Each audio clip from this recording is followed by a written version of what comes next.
రాష్ట్రంలో రెవెన్యూ వ్యవస్థను ఆధునీకరించి వేగవంతమైన సేవలు అందిస్తామన్నారు మంత్రులు. ప్రజలకు మరింత సౌకర్యవంతమైన పారదర్శక పరిపాలన అందించాలనే లక్ష్యంతో తహసీల్దార్, ఆర్డీఓ ఆఫీసులకు శాశ్వత భవనాలు నిర్మిస్తామని చెప్పారు.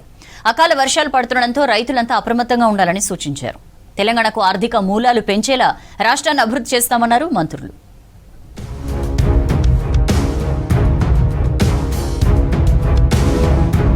హైదరాబాద్ జూబ్లీహిల్స్ నివాసంలో సీఎం రేవంత్ రెడ్డిని కలిశారు Adobe CEO, Telangana rising 2047 vision board సభ్యుడు Shantanu Narayen.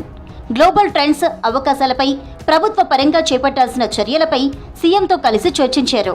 Global manufacturing, green energy, ఉద్యోగాలపై ఏఐ ప్రభావం, స్కిల్లింగ్, రీస్కిల్లింగ్ కు సంబంధించిన అంశాలపై డిస్కస్ చేశారు. ఎకానమీపై ఏఐ రెవల్యూషన్ ప్రభావం, రాబోయే రోజుల్లో ఏఐని సమర్థవంతంగా వినియోగించుకునే అంశాలపై శంతను నారాయణ్తో చర్చించారు రేవంత్ రెడ్డి.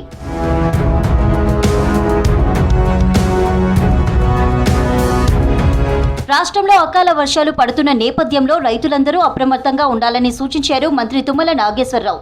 రాష్ట్ర ప్రభుత్వం తరపున రైతులకు అవసరమైన సహాయ సహకారాలు అందించడానికి సిద్ధంగా ఉన్నట్టు తెలిపారు.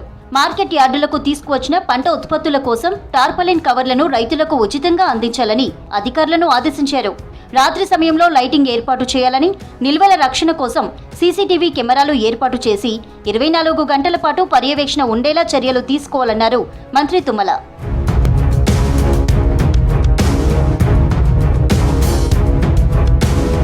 రాష్ట్ర వ్యాప్తంగా తహసీల్దార్, ఆర్డీఓ కార్యాలయాలకు శాశ్వత భవనాలు నిర్మించాలని ప్రభుత్వం నిర్ణయం తీసుకుందన్నారు మంత్రి పొంగులేటి శ్రీనివాసరెడ్డి. మొదటి దశలో అద్దె భవనాల్లో కొనసాగుతున్న 60 తహసీల్దార్ కార్యాలయాలు, 5 ఆర్డీఓ కార్యాలయాలకు ఆధునిక సౌకర్యాలతో శాశ్వత భవనాలు నిర్మిస్తామన్నారు. ఇక రెండవ విడతలో శిథిలావస్థలో ఉన్న 170 ఆర్డీఓ, తహసీల్దార్ కార్యాలయాలను నిర్మిస్తామని తెలిపారు.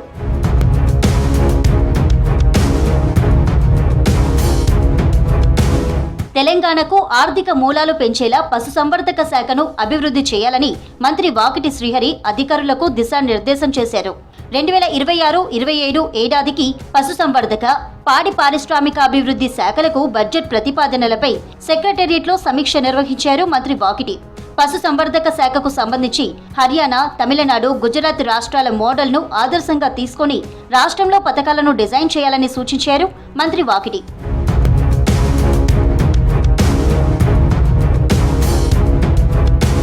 ఢిల్లీలో పర్యటనలో ఉన్నారు డిప్యూటీ సీఎం భట్టి విక్రమార్క. కాంగ్రెస్ అగ్రనేతలను కలిశారు. సోనియా గాంధీ, రాహుల్ గాంధీలను కలిశారు భట్టి దంపతులు. మార్చి 5న తన కుమారుడు విక్రమాదిత్య వివాహానికి రావాల్సిందిగా ఆహ్వాన పత్రికను అందజేశారు.